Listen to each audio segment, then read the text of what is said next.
At last, Revendreth! Oh wow, it is great! Are you kidding? Out of all of the zones in Shadowlands, this is the one that I've been waiting for.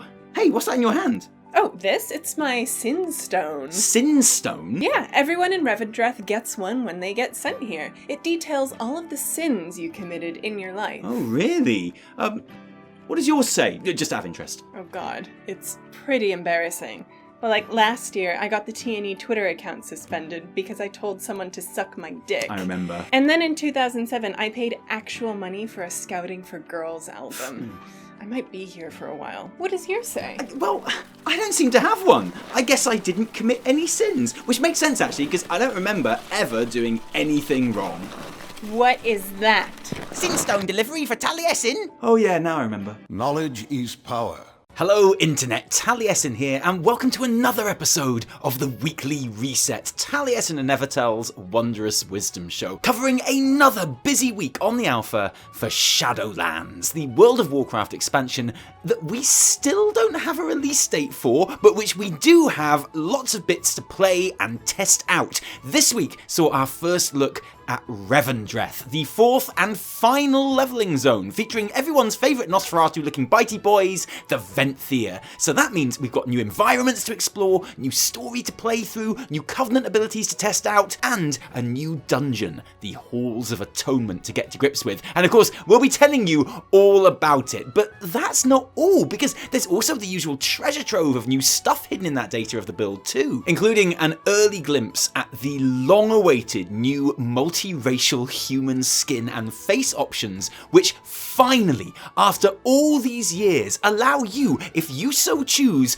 to play as a really very handsome man. I mean, I don't know what it is about this particular option, but I think you'll all agree that never before have we been able to look quite so gosh darn flat out handsome as this, and I for one really appreciate it. Representation is important. There's Torghast changes and controversy around data mine broadcast text supposedly rewriting history, and of course all of the latest new models and fun times. But we start today with the reason I know you're all really here, Longboy Watch, my 5 million gold odyssey to earn myself a spot atop my very own gilded Brutosaur before it goes extinct with the arrival of Shadowlands. And look, if you're a big fan of Longboy Watch, don't get excited, okay? Because it's been another disappointing week on the gold making front, I'm afraid. I'm at 3,606,000 gold, which is an increase, but not much. And truth be told, I just haven't spent much time in BFA. I didn't even do a Mythic Plus key this week. And I was really looking forward to getting down to it and jumping on my farming druid owl and just chilling out a bit and making bank. But the thing is, Internet, and I don't know if I've mentioned this, I probably didn't, but this week we got Revendreth on the alpha. And I'm sorry, but if there is going to be a time to go properly back into BFA and totally own the auction house, then it is not going to be the week that my Covenant, the Covenant and Zone that I've been looking forward to most of all since it was announced at BlizzCon, becomes playable for the first time. And so it was, with excitement but also a little bit of trepidation, that I created a new level 57 template character. Because as I said at the beginning, this is the zone that ends your leveling journey in Shadowlands the first time through and stepped inside. And I'm sure you've already seen screenshots of this zone by now. If you're lucky, you'll have already played through it yourself.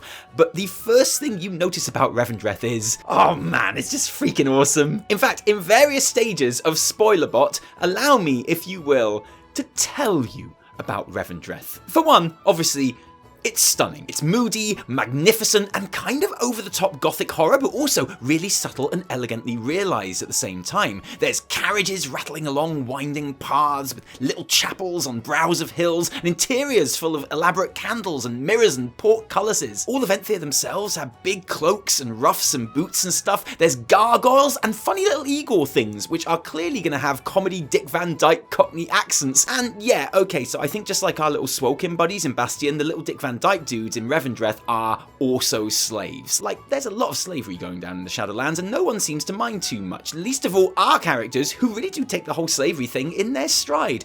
that's just something, I've been thinking about. There's stupid bears who you will definitely hate, that you find everywhere, and which honestly seem to be from a different game. They hit so hard and have a really unforgiving bleed, and usually come in packs of 2, along with a handler who buffs their damage by 100%. And yeah, okay, so I know there's a real Bloodborne vibe going on in Revendreth, and I'm here for that. And yes, the bears did make me feel many of the same emotions that I feel when I play Bloodborne. Mostly, what? Are you kidding me? This is meant to be a trash mob! Screw these bears. Basically, I hate the bears. There's also something a little bit Suramar about Revendreth too, mostly because the zone is essentially one big city that spreads out from Castle Nathria, the site of the eventual first raid, in the centre, and bleeds into the various outskirt areas along the fringes in a way that really feels natural and realistic. And as a result, the whole zone is really tightly packed, and the story that leads you through it is incredibly linear, which makes sense, it being the climax of the entire narrative of the leveling experience. But it makes me think that, exciting and well told that story is,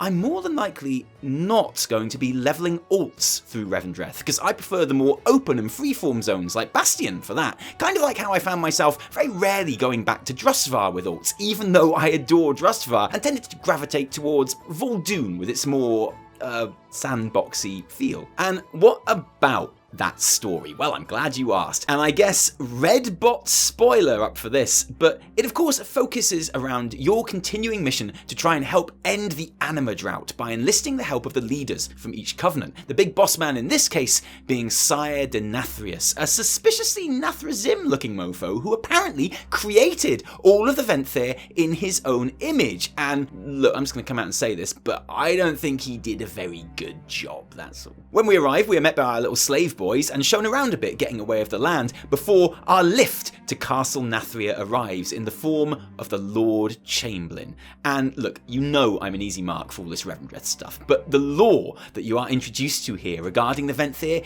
is honestly super interesting, and I just want to share it with you a little bit now. Revendreth is the zone that souls are sent to when they have a whole ton of sin that they need to atone for before they can be sent to one of the other Shadowlands zones for the rest of eternity. And when they arrive in Revendreth, they are given a sin stone, which details the horrors and crimes that they committed in life, but also their true name. Just like the Kyrian in Bastion, you become a Venthyr when you arrive in Revendreth, but in life, you may have been a Tauren, or a troll, or a completely different species from another planet we've never even heard of. And sin stones are very important, because knowing the crimes that a Venthyr has committed and is suffering for, and their true name in life, gives you a certain power over that person. It's all just a little bit Earthsea, to be honest. And Earthsea being my favourite fantasy series of all time, this entire premise could basically have been grown in a vat specifically to be totally up my alley, and I love that. So there's loads of cool moments in the Revendreth storyline where you need to recover various Venthyr's sin stones, either to use against them or to protect them from being used against them. And that results in loads of cool bits where someone's like, I name you by your true name, Harriet, the Crimson Shade, you killed your own daughter, and they're all like, no, the shame. It's so cool. So the Lord Chamberlain rocks up in a cool Transylvania carriage and is all like, cool, I'll just take you to the castle. And you're like, awesome, this is the easiest zone so far, before the carriage is intercepted by the rebellion against Sire Denathrius. You join the fight against the stinky rebels and eventually meet up with the boss man himself, and he gives you your Covenant ability. And all is well. And okay, so it's not the most shocking plot twist when it turns out that the rebellion are actually the good guys, and Sire Denathrius is actually a diabolical evildoer who is siphoning anima towards his buddy, the jailer himself. But the way the story takes you there is really good. My first doubts that I was on the right team was when I had to go around Darkhaven collecting anima tithes for the Sire, like I was the Sheriff of Nottingham or something, watching as the denizens of the hamlet suffered or flat out died trying to pay the tax out of their own life force. Death force, anima force. I just didn't want to keep on saying anima. Or like when you take part in The Hunt, where souls are released into the woods and then literally hunted down as sport by you and others, but you know, it's definitely for their own good. Later on, after you've learned the truth and joined the rebellion, you get sent to the most stunning part of the zone, in my opinion. Ember Ward, which is where light is allowed to pierce through Revendreth's thick canopy of cloud and burns those Venthyr unfortunate enough to be exposed to it. A place where Sire Denathrius sends the people he really doesn't like, because, you know, he's just that kind of Nathrazim. I mean, guy, he's that kind of guy. The zone ends with you meeting up with the rebel leader and helping him rescue some buddies from the Maw, which is your introduction to Torghast in-game, and setting the stage for the attack on Castle Nathria in the first raid, while also jumping into the Halls of Atonement dungeon to take out the Lord Chamberlain. Redbot bit over. The dungeon, the Halls of Atonement, is really interesting, because just like the Bastion dungeon Necrotic Wake that we've already seen, it's more of Souls level snappy and quick, and it feels really open, with, importantly, many different routes through to get you where you need to be. A layout which gives dungeon groups a choice in the trash that they get to fight on their way. Something that Mythic Plus players have been asking for all throughout BFA, and something that I hope we see more of in Shadowlands. The environment is obviously achingly beautiful, especially when you get into the cathedral itself, which is out of this world, and the bosses have some interesting mechanics. There's the big walking church dude, who's a pretty straightforward affair, but beyond that, there's Gargoyle Guy, who summons little gargoyles who turn into stone instead of dying, and who you need to kill permanently by aiming the boss's leap ability onto their temporarily petrified forms, which you as a group definitely stacked up and gathered all in one place for this specific moment. Yes, of course you did.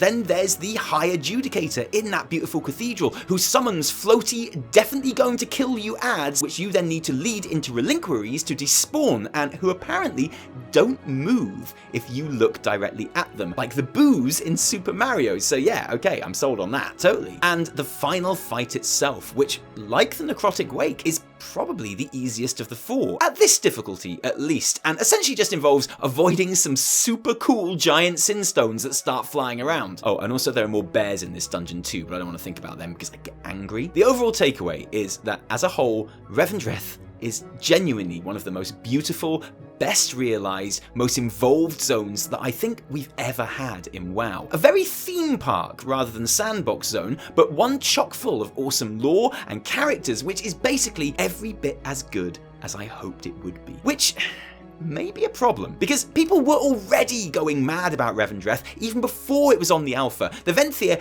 easily top any poll that we do on stream or Twitter for which Covenant players want to join. So there's a part of me that kind of hopes that the Covenant abilities that come along with Revendreth membership are kind of shit, really, because otherwise I truly feel that a hugely disproportionate amount of players are going to find their way into this one team, which is why I'm kind of in two minds as to how I feel about the fact that Venthyr Covenant abilities are really good. I know, right? Certainly in comparison to Bastion's offerings, people are generally favouring the Bitey Boys right now for abilities too. For a start, they look amazing, but they generally just have more fun effects and interactions, even though at the time of writing, we still haven't been able to test them in a dungeon environment. Covenant abilities and soulbinds remain the great unknown of Shadowlands so far, and with the zones looking and playing really well, the dungeons showing promise, Exile's Reach hitting the right notes, and Torghast pressing every fun button there is, they remain the thing most likely to potentially let this expansion down.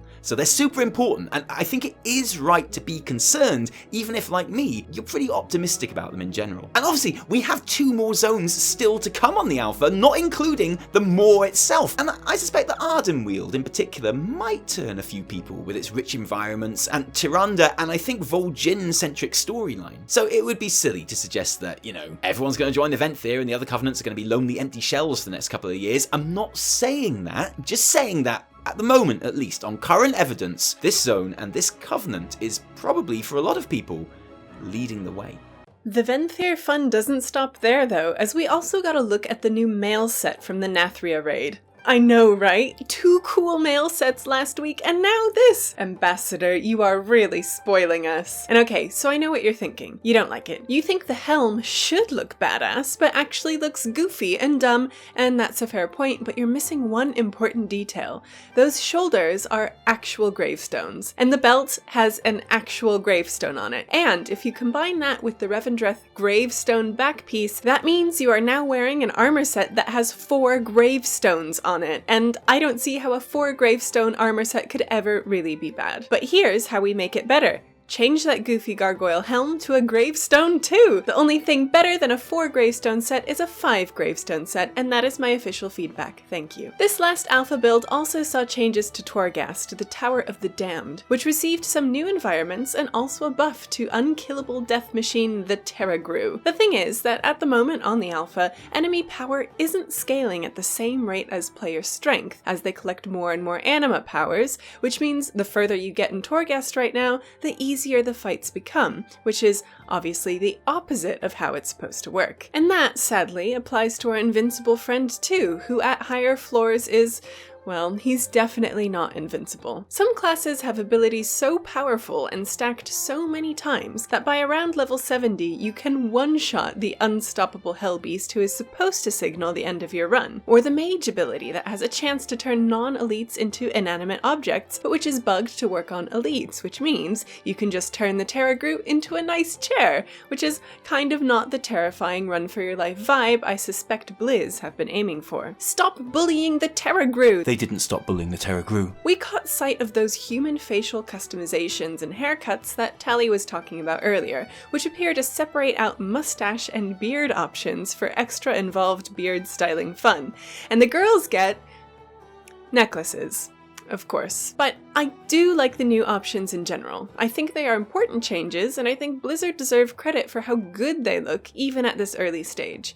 Because, don't forget, this stuff may be in the data, but we had to dig to find it. It's not really in the alpha yet, so it seems silly to criticize too much. Like, this is stuff that Blizzard doesn't feel ready for us to officially see yet, which reminds me of another bit of data mining that's happened this week. The race intros for the new starting experience, Exile's Reach. So, on the alpha, there are currently 2 descriptions the game gives you as you decide on the race of your new character, on the character select screen itself, and then also in the in-game cutscene that opens the Exile's Reach experience. We've already seen the Alliance versions of these because Alliance can access Exile's Reach, but Horde currently can't, which means these data mined passages, which were updated this week, are our only clue as to how Blizzard might decide to describe the different races to new Horde players when they start the game. And that work-in-progress nature of them should be pretty obvious from the orc description. Though the orcs came to Azeroth as conquerors, your kind has shed the thirsty ways of old and now stand in defense of your new home. Because, yeah, I'm pretty sure that's meant to say that you've shed the bloodthirsty ways of old, but maybe not? Like, you know, I've never really thought about starting an orc character before, but suddenly I'm intrigued. Tell me more about these thirsty orcs, Blizz. This has potential. The new intros have proven controversial in some parts of the community, though. Sorry, the clearly unfinished, constantly altering unpublished changes which aren't even visible on the alpha intros have proven to be controversial, with some players complaining that they paint the Horde in an overly heroic light, which I think we can all agree is stupid. What's heroic about races which have helped take out Lich Kings, old gods, traveled to other planets to fight titans in defense of their home, twice overthrown their own misbehaving leaders, and most recently initiated the peace that allowed both factions to come together to defeat the released and rampaging N'Zoth? Exactly.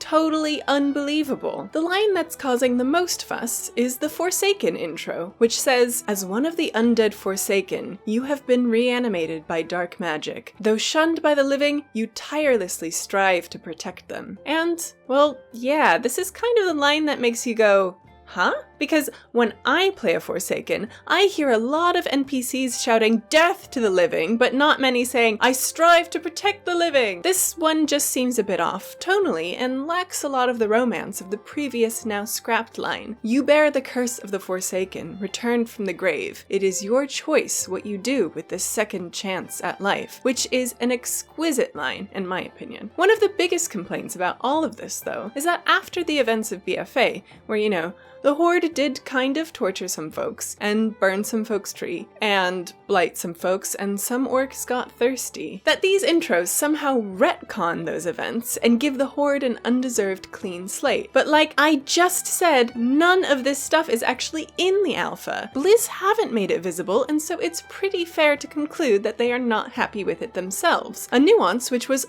totally picked up on the forums, who specialize in nuance. In fact, most of the time I like to refer to them as the nuance forums, such as their eagle eye for the subtle differences that make it was a shit show. Obviously. Is this some kind of joke? Or just another slap in the face of the Nelves? So Teldrassil never happened, Blizz. Bad writing is bad writing. Blizz, I wonder what kind of useless hacks you have working there. Okay, now we are nice orcs and give flowers to children. That's it. Blizz has gone full Seju. WoW is now happy fun diversity land. This is honestly dystopian propaganda levels of absurd and silly. Now, look. This is a topic fairly close to our hearts here on the Weekly Reset, because, believe it or not, we write this show. I know. I'm so amazingly natural in my performance, it's hard to spot, but honestly, I'm reading a script right now. And if someone data mined our scripts before they were finished and edited and presented to you by us, that would be pretty humiliating. Remember the funny bit I did about the armor set earlier? This is honestly how it looked when we first wrote it. As you can see, it's random. It's got loads of mistakes. It's not even about the armor set. It's a different thing entirely. This shit is not meant to be seen. And my heart goes out to these writers who have to have their earliest random drafts judged by thousands of people before they're done. Steve Denuser put out a tweet that basically said this, that the lines are placeholders and have not been vetted. But he shouldn't have had to say that, because that should be obvious. Feedback and criticism of stuff that is on the alpha is good and important, but feedback and criticism of stuff that isn't even on the alpha is not quite as useful. No one is trying to retcon the Horde. Exile's Reach even canonically takes place before the burning of Teldrassil, so it's an irrelevant criticism anyway. That said, and I don't know if I mentioned it, but I am very excited about these thirsty orcs. This is a direction I'm ready for. So now that you've seen some of Revendreth, now that it's out there and you can see the vistas and you can see like the beautiful silhouettes of things in the distance and the winding paths and stuff, have you had a change of heart? Have you realised that whatever your Covenant choice is bad and wrong, and that like Vampire Bitey Boys are the only way to go? Presumably you've noticed that now. To be perfectly honest with you, I think Revendreth is really cool, and I was one of those people who is like, oh my god, Vampire Covenant. You rolling your eyes at something? That's very unlike you. I roll my eyes. I didn't even notice I rolled my eyes. That's how I know that it's serious. When it came out, I was like, oh boy, fun, edgy, vampire, goths, whatever. That's exactly what I said, except I went, oh boy, fun, edgy vampire goth boys. We said the same words, but in different ways. Yeah. Although, having seen it, and having seen the armor sets, I'm not gonna lie, like, I'm pretty into Revendreth right now, and I think I might do it. Oh, no way, really? I think I might do it. I started out Bastion, which I know, controversial choice because people think it's boring, but I think it's cool.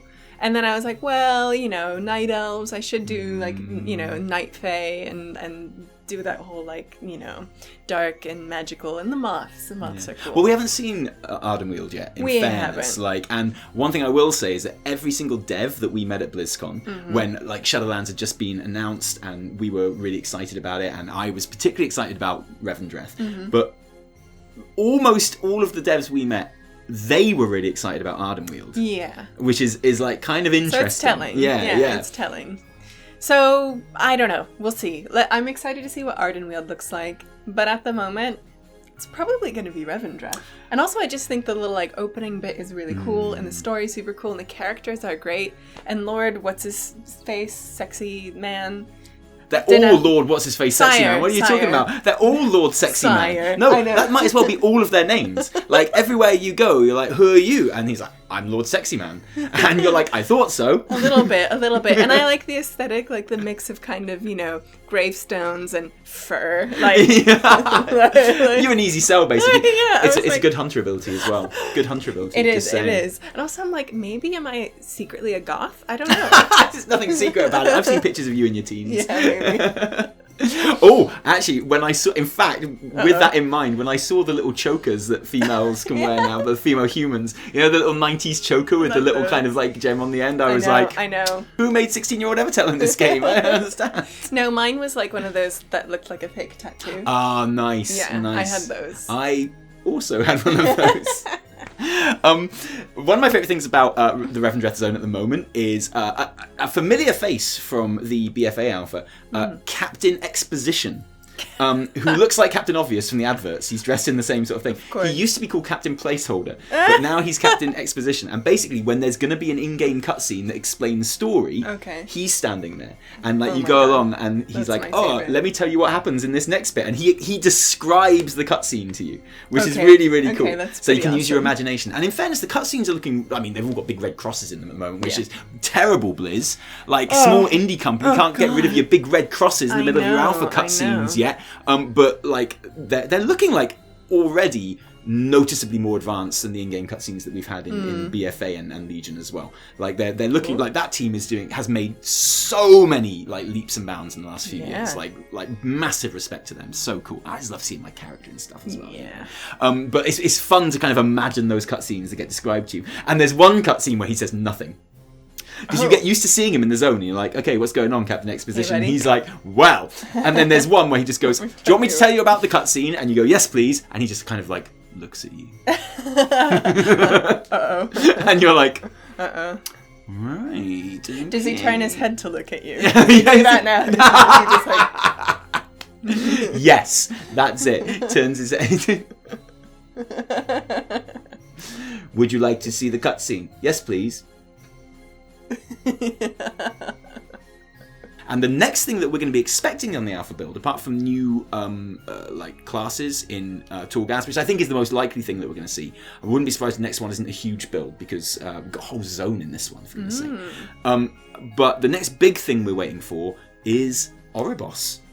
Ooh. Which is the central hub in the middle of it all. Yeah. And frankly, I cannot wait. I know, because presumably we'll be spending a good deal of time there. Yeah, exactly. So... And like, I just want to have something with very little story going on. There might be a little bit where you go and say hello to the Arbiter and things like that. But essentially, I think we're just going to be able to wander around there for a little bit and kind of just find stuff and look at stuff. And oh, very exciting. I mean, to be fair, I'm not tired of Borealis yet.